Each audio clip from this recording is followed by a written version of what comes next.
베들레헴에 흉년이 들었는데 그로 말미암아 나옴이라는 가정이 베들레헴을 떠나 모압으로 이민을 갔다는 내용과 이 가정이 모압에서 오히려 더 큰 흉년을 만났다는 그런 말씀이 지금 기록되어져 있습니다. 즉 흉년에 대한 이야기, 흉년에 대한 말씀이 기록되어져 있다 이 말입니다.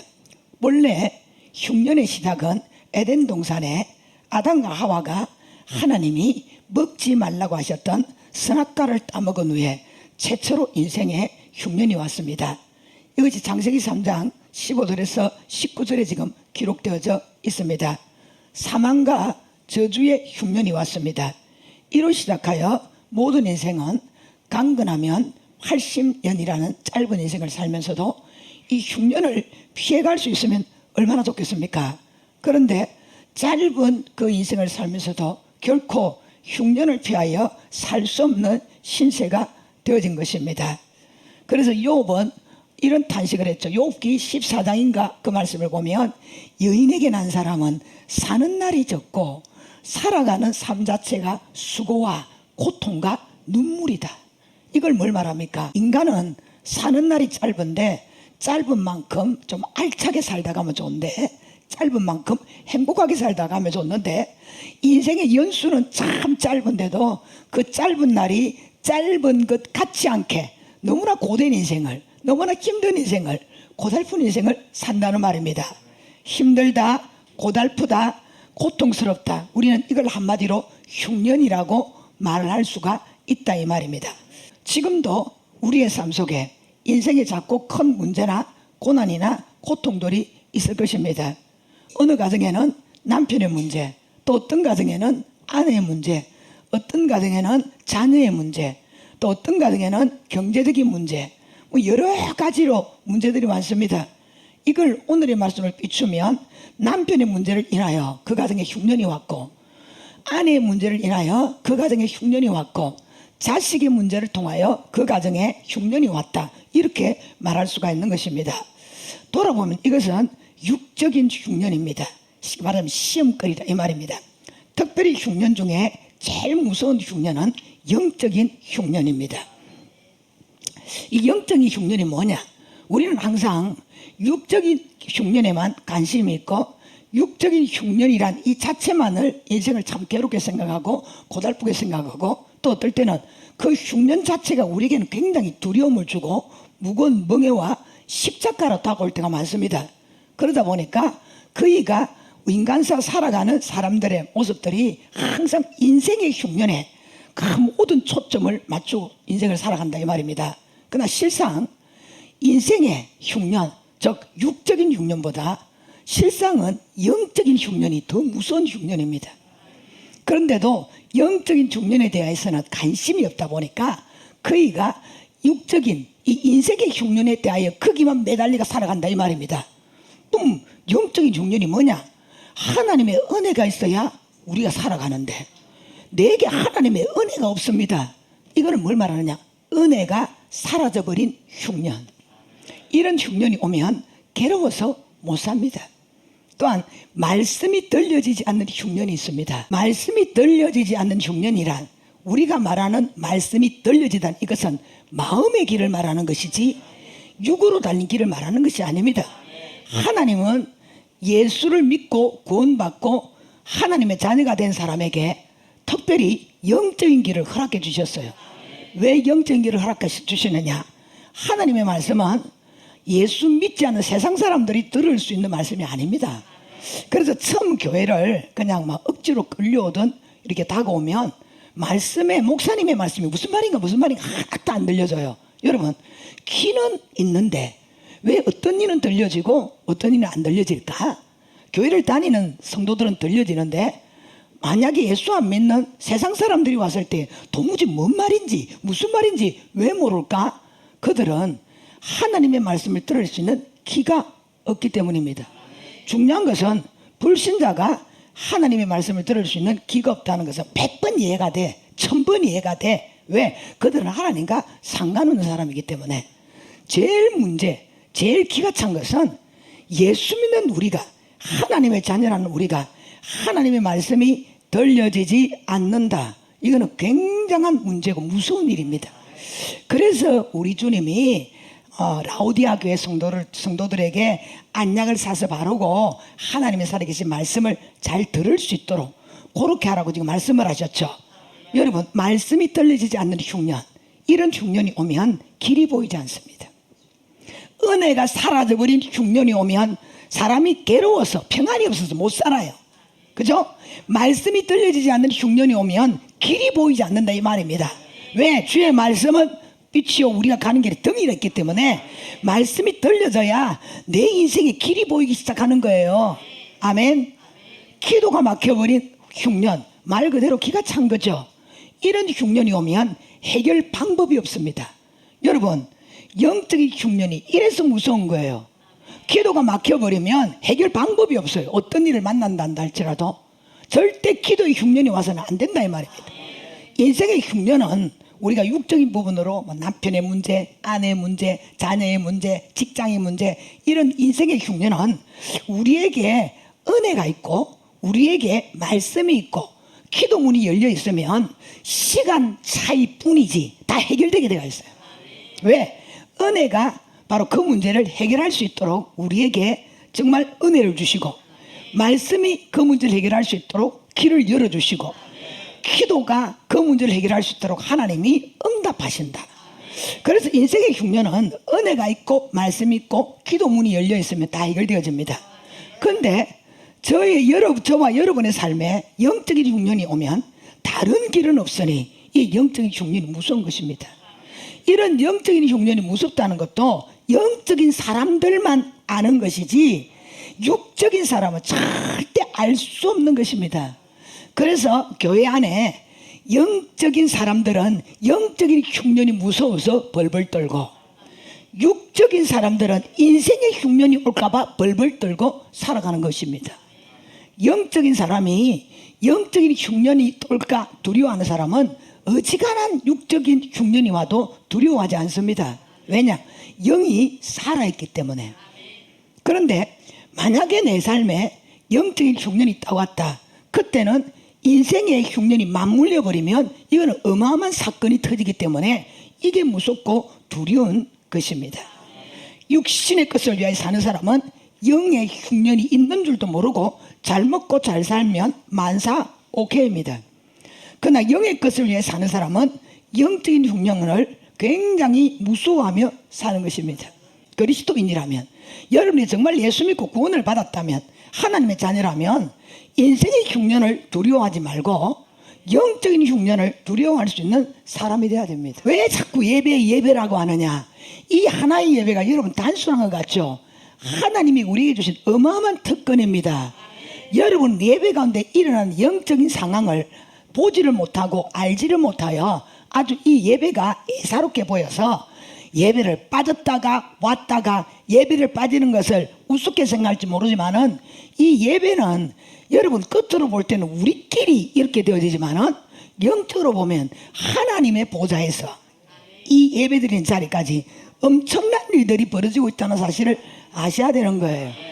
오늘의 우리 이 예배가 내 인생의 운명을 바꿀 수 있고 오늘 이 예배가 우리 하나님이 평생의 하나님이 나를 기억해 줄 수도 있고 오늘 이 예배가 우리 가문을 뒤집어 놓을 수 있고 오늘 이 예배가 하나님의 놀라운 영광을 내 삶에 나타낼 수 있습니다.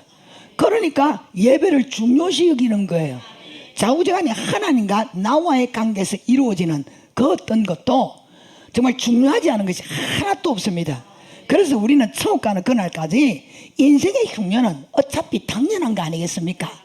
중요한 것은 내 삶에 인생의 흉년은 당연하다 할지라도 결코 영적인 흉년, 이거는 사탄에게 덤을 준다거나 내가 살아가는 삶에 하나님과의 관계를 철두철미하게 최고의 중요한 거로 여기지 아니하면 어느 누구에게도 영적인 흉년은 찾아오는 것입니다. 여러분 아시죠? 에덴 동산에 그 아담과 하와의 모든 문제가 하나님을 떠남으로 말미암아 시작된 일이라고.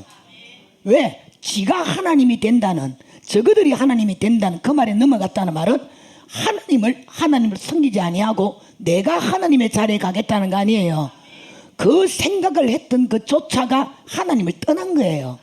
그 하나님을 떠남으로 말미암아 인류가 뒤집어져 버렸어요. 오늘날도 마찬가지입니다. 우리 모든 인생의 문제가 하나님을 떠남으로 말미암아 발생한다 이 말이에요. 그래서 우리는 철저하게 하나님을 떠난 삶을 살아서도 안 되고 하나님을 떠난 삶을 생각해서도 안 됩니다. 그거를 요한복음 15장에 말씀하시기를 나는 포도나무요 너희는 가지니 이놈의 가지가 포도나무에 딱 붙어 있어야 사는 것이지 네가 포도나무에서 떨어지는 순간에 그 가지는 죽은 가지로 돼. 그 가지는 쓸모 있는 걸 딱 한 군데밖에 없습니다. 지옥에 불쑤시기밖에 쓸 수 있는 게 없어요. 그래서 결코 가지는 포도나무에서 떨어지면 안 되는 거예요. 바로 포도나무의 신 가지에 떨어지지 말라 이 말은 하나님을 떠나면 안 된다. 하나님에게서 떨어져 나가면 큰일 난다. 여러분은 하나님에서 떨어져 나가면 큰일 난다는 말이 무슨 말입니까? 눈에 보입니까? 아니죠. 하나님과의 소통, 하나님과의 커뮤니케이션, 하나님과의 관계를 하는 이 영적 이 생활에서 떨어져 놓으면 안 된다는 이 말 아니에요. 그죠? 예배도 하나님과 붙어 있는 것이고 기도도 하나님과 붙어 있는 것이고 하나님의 말씀대로 사는 것도 하나님과 붙어 있는 거예요. 만약에 우리가 이러한 것들이 무너져 버린다면 결론은 여러분은 포도나무신 주님 앞에 붙어 있는 가지가 아니라 떨어져 나온 외진 가지 하나님을 이면 떠나는 인생이 된다는 거예요. 그럼 무슨 일만 일어날까? 여러분 인생이 불행해질 수밖에 없어요. 문제가 생길 수밖에 없어요. 우리가 살면서 사고를 칠 수밖에 없어요. 왜? 우리는 하나님을 떠나서는 살 수 없는 존재이기 때문이다. 특별히 인생의 흉년은 좀 세월이라는 시간 속에 오랜 시간이 걸리기 때문에 하나님 앞에 기도하면서 기다리면서 하나님 의지하면 되겠지만은 영적인 흉년은 오래 가면 어떤 결과가 오느냐? 불신자와 똑같은 삶을 살게 되어지며 영적으로 죽은 자가 되어지기 때문에 빨리 영적인 흉년은 해결해야 됩니다. 인생의 흉년은 하나님이 내 삶에 개입하셔서 해결해 주셔야 된다면 영적인 흉년은 나로 말미암아 문제가 발생한 것이기 때문에 빨리 여러분이 이 영적인 흉년을 해결하기 위하여 하나님 앞에 뛰어들지 아니하고서는 엄청난 문제를 발생할 수 있다 이 말입니다. 그러면 우리에게 다가오는 인생의 흉년이나 이 영적인 흉년을 어떻게 해결할 수 있겠는가? 먼저는 흉년이 오게 되어진 이유를 찾아내야 돼요. 자, 1절 말씀입니다. 같이 읽겠습니다. 사사들이 치리하던 때에 그 땅에 흉년이 드니라. 유다 베들레헴의 한 사람이 그의 아내와 두 아들을 데리고 모압 지방에 가서 거류하였는데 아멘. 본문에 제일 먼저 베들레헴의 흉년은 사사시대가 문제였다라고 지금 1절에 기록합니다. 사사시대의 문제는 무엇인가를 봤더니 사사기 21장 25절의 말씀에 나와 있습니다. 그때에 이스라엘 왕이 없으므로 사람이 각기 자기의 소견에 옳은 대로 행하였더라. 사사시대의 사람들은 자기의 소견에 옳은 대로 살았다는 것입니다.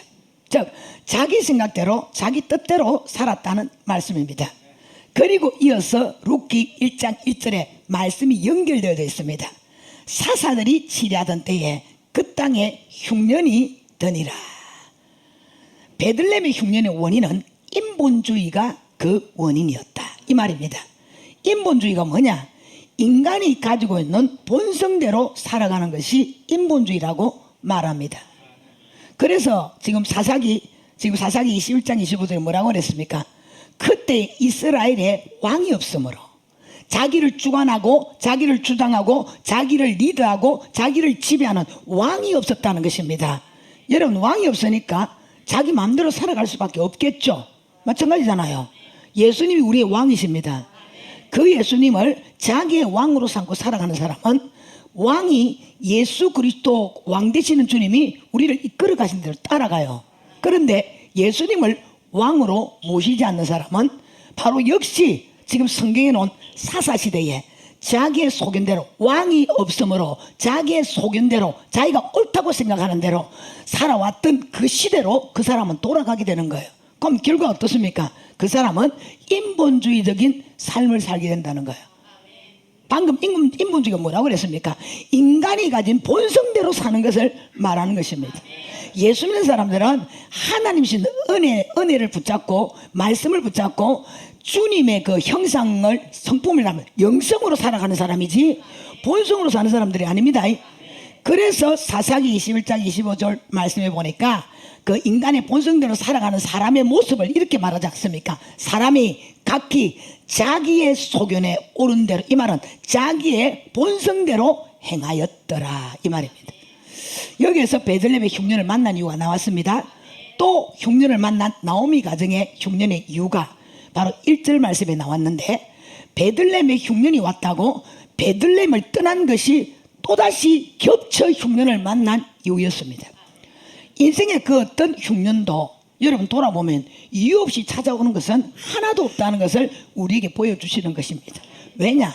에덴 동산에 이 흉년으로 말미암아 사망의 흉년으로 영원한 영벌의 흉년으로 예수님이 이 땅에 오셨고, 그 예수 그리스도로 말미암아 에덴 동산에서 발생한 인류의 흉년을 갈보리 십자가에서 다 해결해 주셨습니다. 그리고 예수 그리스도를 믿는 모든 사람들에게는 바로 흉년이 아니라 생명을 주시되 더 풍성하게 주시는 우리에게 영원한 풍년을 주시려고 우리 예수님이 우리를 찾아오셨다는 거예요. 그런데 왜 예수 믿는 사람들이, 왜 하나님을 섬기는 사람들이 왜 날마다 이렇게 영과 육의 흉년 때문에 고달픈 삶을 살고 고통스러운 인생을 살아가느냐? 돌아보면 다 이유가 있다는 거예요. 바로 오늘 룻기 1장 1절에 읽었던 것들처럼 바로 그 흉년의 이유는 바로 자기 주님을 왕으로 섬기지 못하고 인본주의를 가지고 내 생각, 내 맘대로, 내 뜻대로 살아가니까 흉년이 온 거예요. 또한 나오미의 흉년은 무엇입니까? 흉년이 왔으면 그것의 이유를 찾아서 흉년의 이유를 해결해야 되는데, 그 흉년이 왔던 이유는 찾지 않고 흉년이 있던 베들레헴을 떠나서 자기 나름 잘 살아보겠다고 모압을 찾아간 것이 더 큰 흉년을 맞이했던 그런 사건을 발생시켰다 이 말입니다. 여러분, 에덴 동산을 강타한 흉년도 아담과 하와가 하나님의 말씀을 버리고 선악과를 먹었기 때문입니다. 그게 바로 에덴 동산의 흉년의 이유입니다. 고린도서 1장에 바울 사도가 흉년을 만난 이유는 하나님을 의지하지 않았기 때문이라고 성경은 기록하고 있습니다. 때문에 우리는 시험이나 환난이나 어려운 문제가 발생할 때에 자신의 삶과 신앙에 적용을 시켜볼 수 있어야 됩니다. 왜 나에게 이러한 문제가 발생했는지, 흉년의 이유가 무엇인지, 하나님께서 이런 시련과 흉년을 통하여 나에게 깨닫게 하시는 것이 무엇인지를 살펴볼 수 있어야 된다 이 말입니다. 저와 여러분이 흉년의 원인을 알아야만이 거기서 뭐가 있습니까?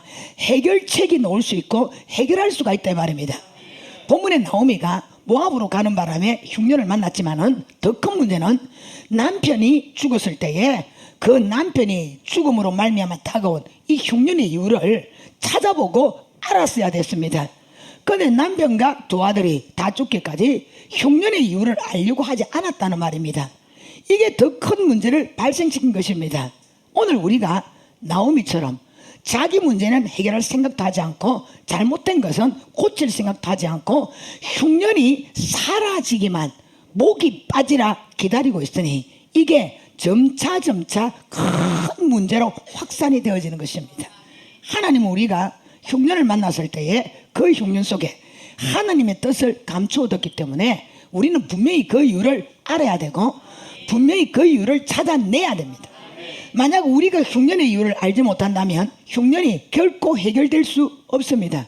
왜냐하면 하나님은 절대 당신의 뜻을 이루기 전에는 시험이나 고난이나 이런 흉년의 문제를 해결해 주시지 않기 때문입니다. 욥기 23장 13절에서 14절 말씀을 보니까 그는 뜻이 일정하시니 누가 능히 돌이키라. 그의 마음에 하고자 하시는 것이면 그것을 행하나니 그런즉 내게 작정하신 것을 이루실 것이라. 이런 일이 그에게 많이 있느니라. 하나님은 마음에 하시고자 하시는 일은 분명히 이루신다는 말씀입니다. 우리가 어떤 상태나 상황이 된다 할지라도 하나님은 한번 당신이 정하신 일은 이룬다 이 말입니다. 그러니 흉년만 보고 한숨 쉬고 낙담하지 마시고 속히 작고 큰 흉년이 차고 들랑 하나님 이건 뭐예요? 하나님 왜 이런 흉년이 왔나요? 도대체 이 흉년을 통하여 하나님 내가 깨달아야 될 것이 무엇이고요? 이 흉년을 통하여 내가 찾아내야 될 것이 무엇인가요? 그러면서 하나님 앞에 기도를 하면은 우리가 빌립보서 4장 6절에서 7절에 보면 아무것도 염려하지 말라. 모든 일에 기도와 간구로 감사함으로 하나님 앞에 아뢰며 주님이 우리 마음과 생각을 지키신다고 했어요. 지키신다는 이 말은 뭐냐면은 마음과 생각 속에 그 염려에 그 걱정거리 해결책을 허락해 주신다 이 말이거든요. 응답해 주신다 이 말이에요. 내가 하나님의 흉년의 이유를 알려고 하면 하나님 말씀을 듣다가도 나를 깨닫게 하셔요. 아, 오늘 목사님의 말씀을 들어보니까 나에게 온 흉년이 여기에서 왔구나. 여러분, 하나님은 그런 것을 말씀을 통하여서 깨닫게 하시고요. 또 어떨 때는 내 아닌 다른 사람의 문제를 내가 그냥 불구경하듯이 구경하고 지켜보다가 하나님은 간접적으로 제3자의 문제를 통하여 나의 흉년을 깨닫게 할 때가 있습니다. 하나님은 절대 당신의 백성들이 흉년을 끌어안고 무너지기를 원치 아니하고 흉년을 통하여 망하는 것을 원치 않기 때문입니다. 다 뜻이 있다 이 말입니다. 그것을 찾아서 그 흉년 속에 감추어진 보석, 그 흉년 속에 감춰진 보화를 여러분의 것으로 만들기를 원한다 이 말입니다. 때문에 흉년을 보시고 한숨 쉬지 마시고 낙심하지 마시고 작고 큰 흉년이 다가오거들랑 예전에 우리 김영삼 대통령이 감옥에서 그랬잖아요. 당 네 가지는 삐뚤어도 새벽은 온다. 여러분이 인생의 흉년을 가지고 내 인생의 네 가지를 삐뚤어도 새벽은 올기요 사라질기요 아멘이 아닙니다. 그래 하면 안 된다 이 말이야. 빨리 말씀 받아 먹으려고. 옛날에 저도 그랬어요.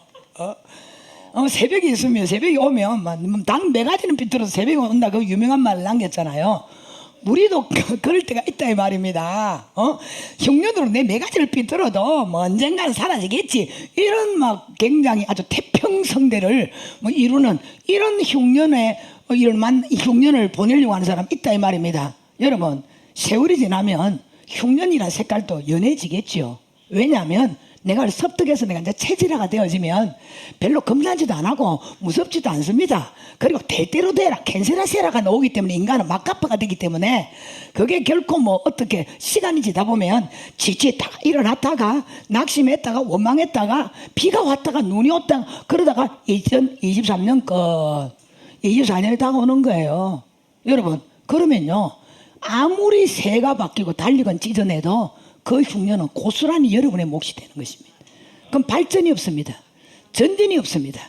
분명히 하나님은 이유가 있고 뜻이 있어서 흉년을 주셨는데 그렇다면 여러분이 그 밭에 감추인 보화를 캐내듯이 진주장사가 최고의 좋은 진주를 발견하여 지금까지 수집해놓은 모아놓았던 진주를 다 팔아서 그 진주를 산 것처럼 흉년을 통하여 주님이 감춰놓은 진주를 캐내야 돼.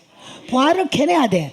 그럼 여러분이 작고 큰 흉년을 만나서 그 하나하나의 흉년을 해결하고 나아갈수록 여러분은 엄청난 변화와 엄청난 성장을 가져와서 이 흉년을 통해 여러분의 영적 믿음의 클래스가 달라지고 계속적으로 영적으로 상승한다는 거예요. 주식의 주가가 올라가듯이 여러분의 영적인 신앙의 주가가 계속 올라가는 거예요. 하나님 그걸 원한다는 거예요. 당 네 가지를 삐뚤어도 새벽은 온다 그렇게 하는 게 아니고 아시겠습니까? 거기서 찾으면 분명히 그 안에는 보화가 숨어 있다는 거죠. 그 보화는 결코 흉년 때문에 여러분을 절망으로 몰아넣는 것이 아닙니다. 여러분을 복되게 하는 거예요. 여러분을 강하게 만드는 거예요. 여러분을 복의 사람으로 세우는 거예요. 그렇다면 여러분은 분명히 그 흉년을 찾아야 됩니다. 오늘 제가 여러분의 흉년을 만난 그 자리에 여러 가지 이유가 있겠지만 성경적이나 우리가 경험상 볼 때에 세 가지 흉년을 만나는 이유가 있는데 그 세 가지 이유를 한번 찾아봅니다. 첫째로는 하나님께 돌아오라는 뜻이 있습니다. 이사야 1장 18절 말씀입니다. 같이 읽습니다. 여호와께서 말씀하시되 오라 우리가 서로 변론하자. 너희의 죄가 종 같을지라도 눈과 같이 희어질 것이요 진홍같이 붉을지라도 양털같이 희게 되리라. 아멘. 여기 핵심이 뭐냐면 오라 서로 변론하자. 여러분, 즉 제 문제로 고통받는 사람들을 향하여 주께로 오라고 말씀하고 있습니다. 여러분, 기독교는 뭐냐? 아버지께로 돌아오는 종교가 기독교입니다. 왜 돌아오는 종교냐? 첫사랑 아담과 하와는 에덴 동산에서 하나님과 함께 살았습니다. 그러나 아담과 하와가 원죄를 짓는 바람에 에덴 동산에서 쫓겨났습니다. 그로부터 인간은 하나님을 떠나 고난과 고통과 아픔과 눈물의 흉년 속에 살다가 결국 영원한 지옥불에 던져질 존재가 되어진 것입니다. 그러나 하나님께서 복음으로 말미암아 하나님을 떠나 살던 인간을 하나님의 집으로 불러들이는 것입니다. 그래서 기독교는 아버지께로 돌아오는 종교라 이 말입니다. 우리가 찬송도 있잖아요. 멀리 멀리 갔더니 처량하고 고나여. 인생이 하나님과 관계에서 멀리 떠난 인생이에요. 멀리 떠난 인생을 복음이라는 사닥다리를 통하여 십자가의 능력으로 우리를 아버지 품으로, 아버지 집으로 돌아오게 하는 것이 기독교의 복음입니다. 원래가 우리가 말하잖아요. 집 떠나면 고생입니다. 집 떠나면 힘들어집니다. 집을 떠나면 자기 힘으로 살아야 되기 때문에 어려움을 당합니다. 내 능력과 내 힘으로 살려고 하면 고생스럽습니다. 그래서 우리는 흉년을 만나는 것입니다. 본문에 나오미가 피투성이가 되어지는 흉년을 만난 것도 아버지 집을 떠나서 그런 것입니다. 왜 피투성입니까? 남편 죽을 때는 눈물이지만은 자식을 먼저 보내는 어미의 마음에는 피눈물이 나는 거예요. 그래서 나오미는 남편을 보낼 때는 눈물이 없겠지만은 자식 둘을 보낼 때는 피눈물이 났을 거예요. 아마 첫째 아들을 보낼 때의 피눈물과 두 번째 아들을 보낼 때의 그 피눈물이 자신의 그 삶을 피투성이로 만들어 버렸을 것입니다. 이것은 아버지도 알겠지만은 어머니가 더 잘합니다. 이거는 모성애로 말미암아 나오는 것이기 때문에 그런 피투성이가 되어지는 흉년을 만난 것도 아버지 집을 떠나서 그런 것입니다. 나오미의 집은 베들레헴이지 모압이 아닙니다. 근데 모압으로 들어갔으니 흉년을 만나도 지독한 흉년을 만난 것입니다. 우리가 루키 1장의 본문을 보면 베들레헴에 있었던 사람들은 나오미처럼 남편이 죽었다, 자식이 죽었다는 말이 한 사람도 없습니다. 베들레헴의 사람들은 왜 남편이 죽었다, 자식이 죽었다는 말이 없는가? 그들은 흉년이었지만은 아버지 집에 머물러 있었기 때문입니다. 즉 아버지 집에 있었다는 말은 하나님과 함께 있었다는 말이요, 아버지 집을 떠났다는 말은 하나님을 떠났다는 말입니다. 때문에 나오미가 만난 흉년은 빨리 아버지 집으로 돌아오너라, 속히 하나님의 품으로 돌아오라는 뜻입니다. 성경에 이 집 나간 탕자의 이야기도 그런 말씀이 아닙니까? 탕자가 돼지가 먹는 지엽 열매마저도 먹을 수 없는 상거지의 인생이 되었을 때에 그때 아버지를 생각하고 아버지 집으로 돌아옵니다. 그때 아버지는 이 아들을 기다리고 있었습니다. 이런 탕자가 만난 흉년은 아버지 품으로 돌아오게 하려는 뜻이 있었다는 것입니다. 여러분, 우리가 이런 말씀을 들을 때에 이해가지 않을 수 있습니다. 하나님께로 돌아오는 것은 교회를 떠났거나 십자가를 떠난 사람들에게 필요한 말씀이지, 지금까지 나는 교회에 있고 십자가 앞에 있지 않냐?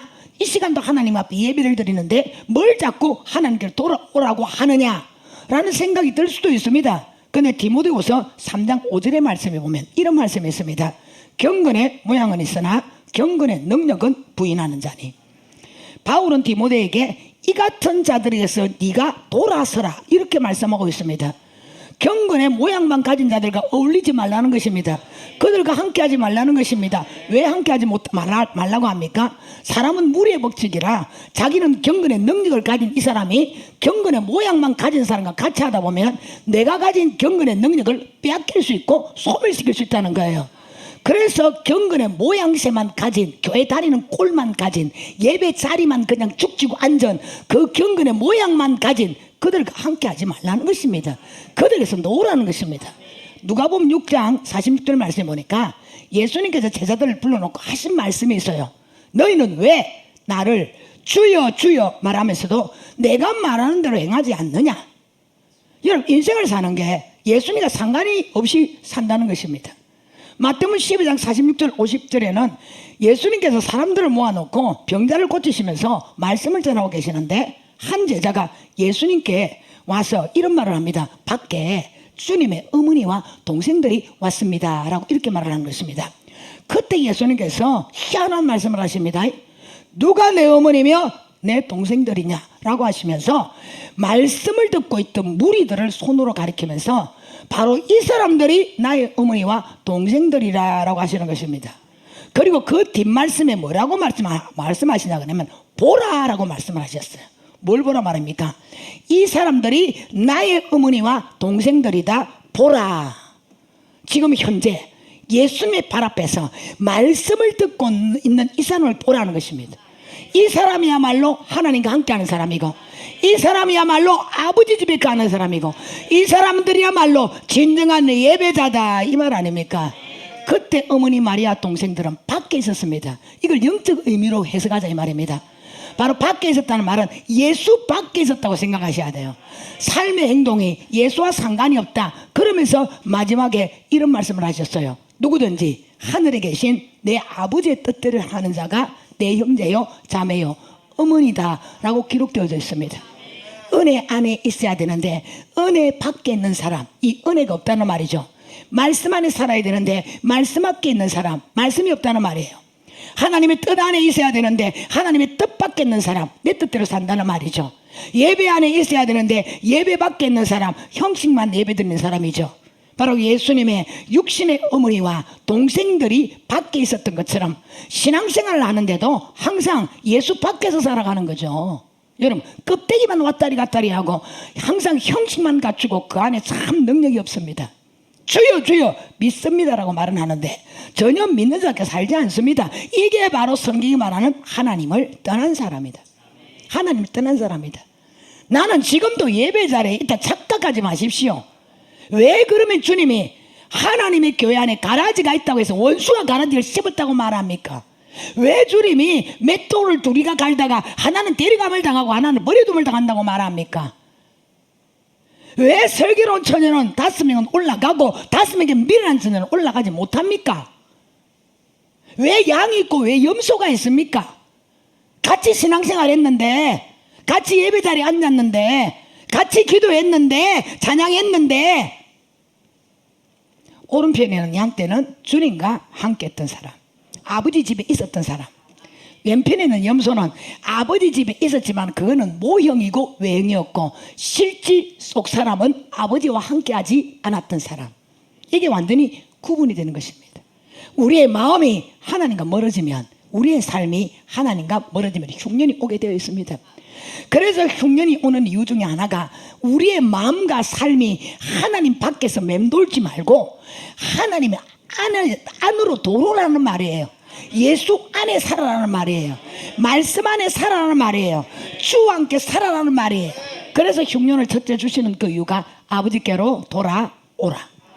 두 번째로 흉년을 통한 하나님의 뜻은 뭐냐면 하나님만 의지하라는 것입니다. 고린도후서 1장 8절에서 9절 말씀입니다. 같이 읽습니다. 형제들아, 우리가 아시아에서 당한 난란을 너희가 모르기를 원하지 않으니 힘이 없도록 심한 고난을 당하여 살 소망까지 끊어지고 우리는 우리 자신이 사형선고를 받은 줄 알았으니 이는 우리로 자기를 의지하지 말고 오직 죽은 자를 다시 살리시는 하나님만 의지하게 하심이라. 아멘. 바울 사도도, 무주의 성유사 바울 사도도 흉년을 만났대요. 어떤 흉년을 만났대요? 죽음이 찾아온 흉년을 만났대요. 그런데 이 흉년을 만나서 이제 끝났구나, 내 사역이 끝났구나, 이제 하나님 나를 부르실란가 보다 라고 생각을 했는데 나중에 깨닫고 보니까 뭐 때문에 이 죽음, 사형선고 같은 흉년이 왔느냐 했더니 바울 사도가 하나님을 의지하지 않았기 때문이라고 말하고 있습니다. 여러분, 아무리 과학이 발달한들 인간이 죽음을 막을 수는 없습니다. 아무리 과학이 발달하든 인간이 비를 오게 하거나 오지 않게 할 수는 없습니다. 때문에 인간 스스로는 자기 문제를 해결할 수가 없다 이 말입니다.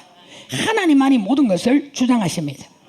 열왕기상 19장에 불의 사자 엘리야가 절망의 흉년을 만나 로뎀나무 안에 쓰러져 있었습니다. 어제만 해도 엘리야는 갈멜산에서 바알과 아세라 선지자 850명을 혼자서 때려잡아 죽였습니다. 그런데 왜 엘리야가 절망의 흉년을 만났습니까?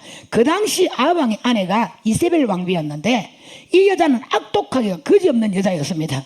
하고 싶은 거 다 하는 여자요, 원하면 무슨 짓이라도 하는 여자가 바로 그 여자였습니다.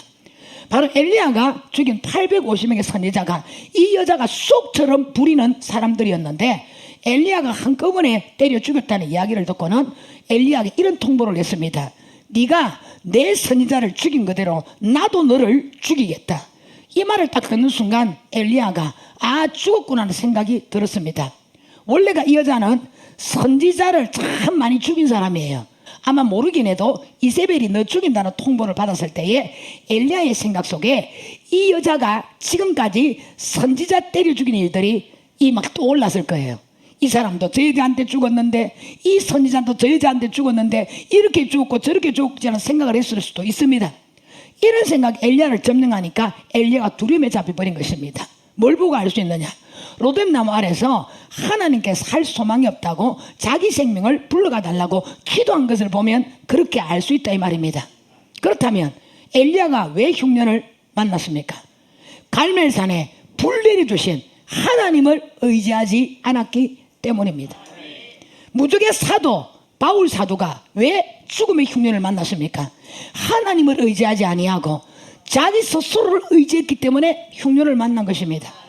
분명히 우리가 알아야 되는 것은 천하장사라도 하나님 의지하지 아니하면 흉년을 만날 수밖에 없습니다. 때문에 여러분이 자꾸건 흉년이 오거들랑 두 번째 이유를 찾아보십시오.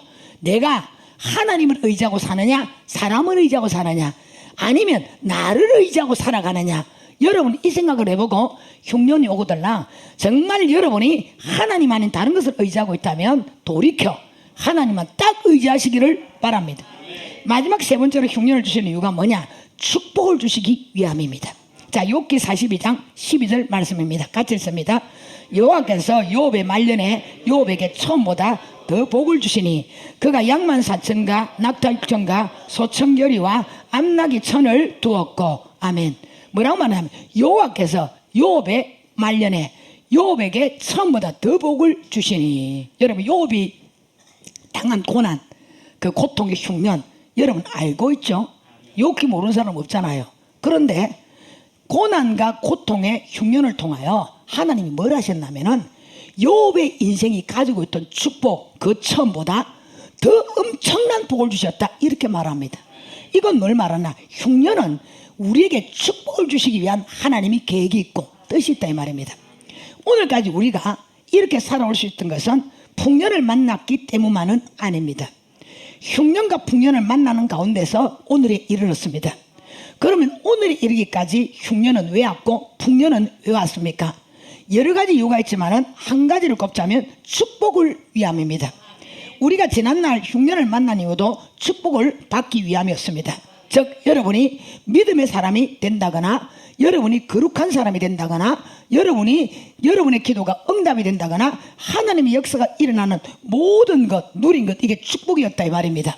바로 하나님께서 이런 축복들을 이루려고 하실 때에는 바로 어제의 그릇으로 담을 수가 없습니다.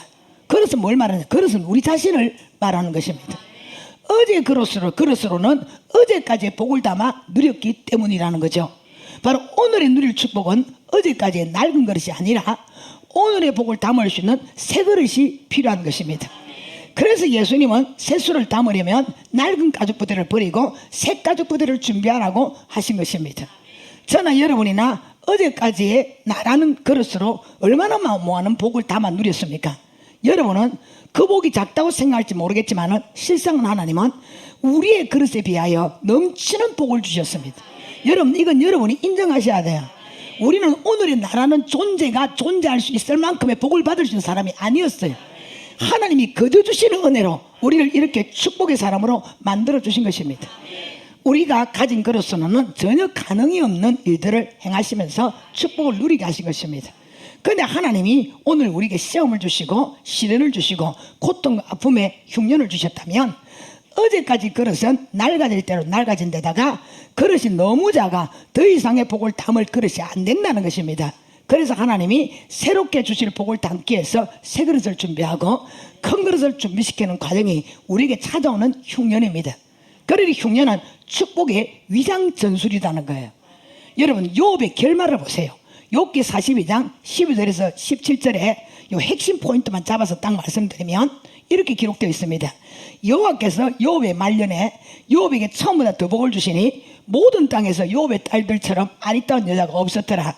그 후에 욥이 140년을 살며 아들과 손자 4대를 보았고 욥이 늙은 나이가 차서 죽었더라. 이렇게 기록하고 욥기는 마무리되고 있습니다. 욥이 당한 흉년은 하나님이 욥에게 축복을 주시기 위함이었다는 것을 알 수 있다는 것입니다. 욥이 흉년을 통하여 모든 것을 다 잃어버렸는데 말년에 보니까 잃은 게 하나도 없으며 오히려 넘치는 축복을 누리게 되었습니다. 그렇습니다. 흉년을 주시는 세 번째 이유가 우리에게 축복을 주시기 위함입니다. 문제는 아니 축복을 주시면 그냥 주시지 왜 흉년을 주시는가 하는 것이죠. 그것은 축복을 주시려고 보니까 축복을 담을 그릇이 사이즈가 맞지를 않아서 그릇을 준비시킨다고 흉년을 주는 것입니다. 이게 바로 하나님의 사랑입니다. 세상의 그릇은 그 음식을 담음에 합당치 아니면 다른 그릇을 사용합니다. 그러나 하나님은 우리가 축복을 담을 그릇이 없거나 사이즈가 맞지 아니하면 다른 그릇을 사용하시는 것이 아니라 우리를 그의 합당한 그릇으로 만드는 거예요. 이게 오늘의 여러분을 만든 것입니다. 왕년의 과거에 정말 굉장했던 나를 주님이 탁 그릇을 보실 때에 저거 안 되겠다. 그래서 에렉이 버리고 다른 것을 선택했다면 오늘 우리가 존재하겠습니까? 하나님은 그렇게 버리는 법이 없습니다. 정말 쓸데없고 소용없는 쓸모없는 그 그릇을 사람은 다 싫다 하는데 나도 내 자신도 내 자신의 그릇을 싫어하는데도 불구하고 하나님은 결코 포기하지 않고 버리지 않고 우리 그릇을 오늘의 그릇으로 당신이 토기장이 되신 당신이 우리를 빚으신 거예요. 뭘 통하여? 흉년을 통하여. 그래서 오늘의 내가 존재하는 것입니다. 그래서 우리가 한결같이 하는 말이 아니습니까? 왕년에 나는 이런데 현대 나는 이렇다. 내가 많이 변했다. 많이 바뀌었다. 바로 그것은 하나님이 여러분의 그릇을 빚었다는 거예요. 여러분의 것을 과거의 그릇이 아니라 오늘의 그릇으로 만들어 놨다는 거예요. 이게 여러분 스스로의 작품이 아니에요. 다 하나님의 작품이에요. 그런데 오늘 다시 우리에게 흉년을 주신 이유는 어제까지의 내가 이만큼 변한 것은 어제의 흉년을 담아서 그렇게 되어졌고 오늘 다시 우리를 축복의 상으로 만들려고 하니까 어제까지의 우리 주님이 빚어놓던 그 그릇 갖고 안 되는 거예요. 그죠? 간장 담는 쫑지가 돼지비가 돼야 되고 돼지를 담는 쫑지가 뭐가 돼야 되십니까? 뭐라 해야 되면 다라이가 돼야 되겠죠. 그러면서 하나님은 끊임없이 그 흉년을 통하여 고무줄을 굽듯이 우리의 어떤 고무줄을 긋듯이 그릇을 계속 넓혀가는 거예요. 그 넓혀가는 그릇 속에 그 사이즈에 맞도록 하나님은 그 사람에게 축복을 담아 주신다는 것입니다. 때문에 저와 여러분의 살아가는 삶에 이 흉년이 다가오거든 난 그 흉년 자체가 다른 곳에 있는 것이 아니라 바로 하나님의 축복을 받도록 하시기 위하여 바로 흉년을 주신다는 이유를 여러분이 생각을 하시길 바랍니다. 그렇게 되어질 때에 여러분이 당한 그 흉년이 결코 재앙만은 아니고 아픔만은 아니고 하나님으로 또 이 흉년을 통하여 이제 내가 하나님의 축복을 담을 그릇의 사이즈를 주님이 키우려고 하시구나 라고 여러분이 이런 믿음과 신앙을 가지고 하나님 앞에 흉년 동안에 그 뜻을 찾아서 하나님의 말씀에 순복하고 굴복하고 주님을 따라 나가게 되어지면 하나님은 능히 어제의 그릇 속에는 어제의 복을 담았고 오늘 새로운 그릇 속에 오늘 새로운 복을 담아서 바로 여러분을 축복의 사람으로 만들어 주실 것입니다. 말씀을 맺습니다. 여러분은 어떤 이유의 흉년을 만났습니까? 하나님께서 돌아오는 흉년을 만나지는 않았습니까? 하나님만 의지하라는 그런 하나님의 부르심의 그런 흉년을 만나지는 않았습니까? 행여 어제까지 축복을 담은 그릇이 너무 비좁고 너무 작아서 이제 하나님이 더 큰 은혜를 더 큰 축복을 주시려고 하는데 이거를 갖고는 안 되겠다라는 주님의 생각이 계셔서 그래서 여러분의 그릇을 확장시키려고 이런 흉년이란 그런 삶의 이런 숙제를 이런 문제를 주실 수도 있습니다. 그렇다면 이제라도 여러분이 만나는 흉년 속에서 하나님께 돌아가야 될 흉년을 만났다면 하나님께 돌아가시고 하나님을 의지하라고 하시는 흉년을 만났다면 이제는 사람 의지하려고 하지 말고 하나님만 딱 붙잡고 의지하시고 정말 어제의 그릇은 안 되겠고 오늘 새 그릇으로 만들어서 축복을 담겠다는 흉년이 왔다고 생각하면 어제 잡고 있는 그 그릇 미련 없이 내려놓고 다시 그 흉년을 통하여 여러분의 그릇을 멋들어지게 한번 만들어 보시기를 바랍니다. 그럼 여러분이 만난 그 어떤 흉년도 여러분은 재앙이 아니라 마지막 욥의 결론처럼 욥의 말년에 하나님은 더 많은 복을 주셨더라. 그리고 마지막까지 영적으로 장수하고 마지막까지 육적으로 장수하고 한평생의 일생을 예수 그리스도 안에서 멋지게 마무리할 수 있는 이런 복된 사람이 되어지게 될 것입니다. 흉년의 이유를 찾으시고 흉년의 하나님 뜻을 찾아서 오히려 흉년을 통하여 영적으로 더욱더 상승하시고 더욱더 여러분은 성장해 나가는 더욱더 복의 사람이 되시는 저와 여러분이 되시기를 주의 이름으로 축복합니다.